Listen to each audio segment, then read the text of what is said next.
Corona वैश्विक महामारी के खिलाफ भारत की लड़ाई बहुत मजबूती के साथ आगे बढ़ रही है। आपके त्याग की वजह से भारत अब तक कोरोना से होने वाले नुकसान को काफी हद तक टालने में सफल रहा है। आप लोगों ने कष्ट सहकर भी अपने देश को बचाया है, हमारे इस भारतवर्ष को बचाया है। Namaste. Hi, my dear friends. Welcome back again. Lockdown is on. The fourth lockdown is about to come. And we are all waiting to hear what the government has to tell us. But, my dear friends, can I share something today to you? Yes, the fourth lockdown is going to be something that is going to change all our life. What is very important is what after lockdown. What are we going to do? 40 days of being lazy? 40 days of just being inside the house, confined to one space, working out of home. There are so many things that we have changed and adapted to. And did you realize something? To adjust and to adapt and to accept the situation. These are our three greatest qualities, and I think that we all have realized that this time. But now, what is important? What after lockdown?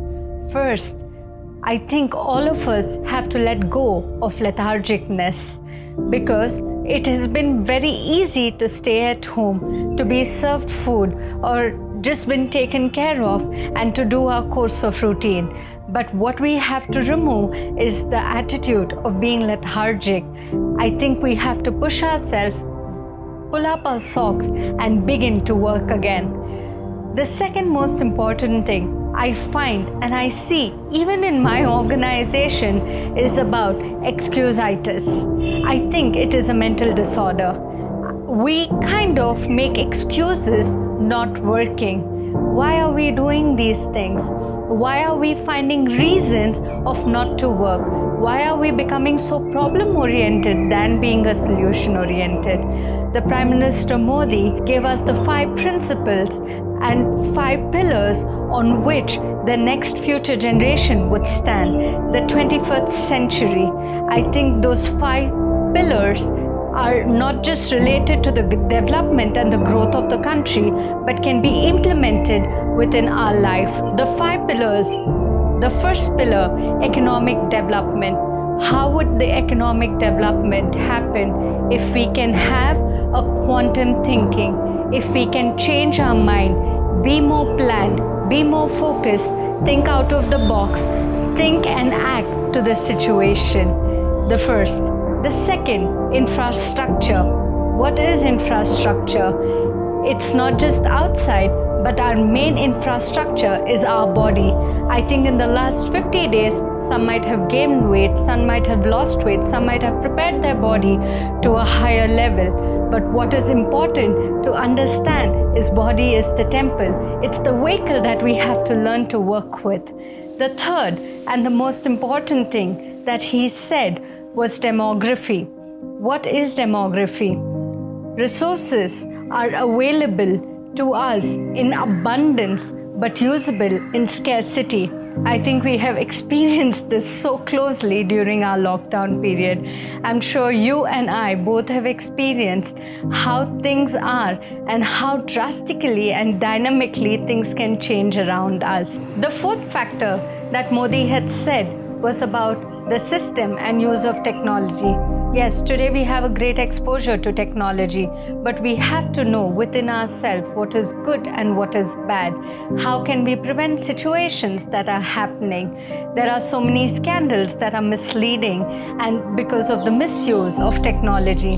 My dear friends, technology can be a boon or a boom. Now, that is in your choice. But being modern with strong value system can create a different impact of about you and our country in the world outside tomorrow. And the fifth and the most, demand and supply. Demand and supply is the life force energy that is flowing through us. The energy that we are inhaling and exhaling. I think if we don't have this prana, the life is a game of 2 breaths, my dear friends. When we born, we inhale. When we die, we exhale. in between, we have to learn to manage life. And I think this is what the 5 principles of Modi I relate in my life with, of how I can look at a different dimension to think something unique and to give away something unique in the times to come. So my dear friends, what after lockdown? Work on changing the attitude and the behavior of your mind. Work on your body. Work on your breath, the life force of energy. Work on seeing that what you have limited, but what's the abundance that you can make out of it. Work on understanding that values are important. And this is what builds the strong character in you. What is Sankalp Shakti? Sankalp Shakti is the power of the mind and the soul trying to think, and the ability to make a change within yourself, to be so determined that come what may happen, I don't choose to give up. My dear friends, winners never quit and quitters never win in life. So what after lockdown, you and I have to decide to win this game or to lose the battle. Thank you.